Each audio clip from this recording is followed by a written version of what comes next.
संपूर्ण पद्मशाली समाजाचा अभिमान असलेले श्रीनिवास जिल्हा पंतुलू हे आंतरराष्ट्रीय स्तरावर कार्य करणारे एकमेव पुरोहित म्हणून ओळखले जातात। वयाच्या केवळ 16 ते 18 वर्षांच्या दरम्यान त्यांनी साऊथ आफ्रिकेतील मोनोरिया देशातील गीता मंदिरात 2 वर्ष हिंदू धर्म प्रसार व पौरोहित्य सेवा केली। या काळात त्यांनी 385 नागरिकांना हिंदू धर्माची दीक्षा देऊन धर्मप्रसाराचे अद्वितीय कार्य केले। तसेच त्यांनी दशमाविद्या, यंत्रतंत्र, मंत्र, धर्मशास्त्र, ज्योतिषशास्त्र, अंकशास्त्र या विषयांचा सखोल अभ्यास करून केवळ 18व्या वर्षात सर्व विद्यांमध्ये प्रावीण्य मिळवले आहे। त्यामुळे ते धर्मशास्त्र आणि आध्यात्मिक क्षेत्रातील तेजस्वी तरुण व्यक्तिमत्व म्हणून ओळखले जातात।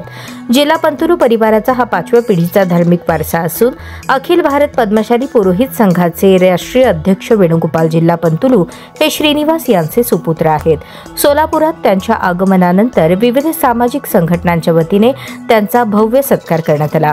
या स्वागत सोहळ्यात संभाजी आरमारतर्फे श्रीकांत बापू डांगे, शिवाजी वाघमोडे, सोलापूर विद्यापीठाचे संजय साळुंखे तसेच समाजातील विविध मान्यवर उपस्थित होते।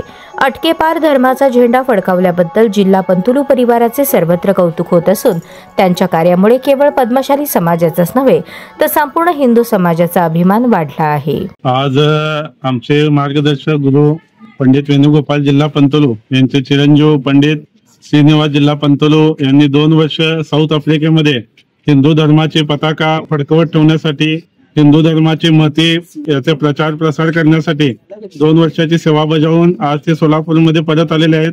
ही सगळ्या सोलापूरवासियांसाठी, हिंदू धर्मियांसाठी अतिशय अभिमानाची गोष्ट आहे की 7 समुद्रा पलीकडे जाऊन आपल्या धर्माची महती आणि धर्म प्रसाराचं महान कार्य त्यांनी केलेलं आहे।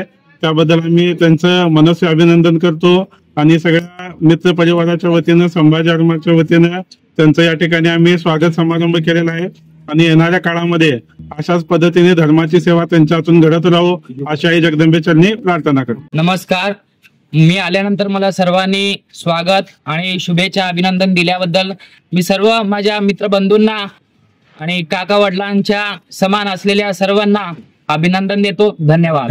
तिथे काय करत होता तुम्ही? पूजा अर्चा व हिंदू धर्माची जागृती हे करत होते।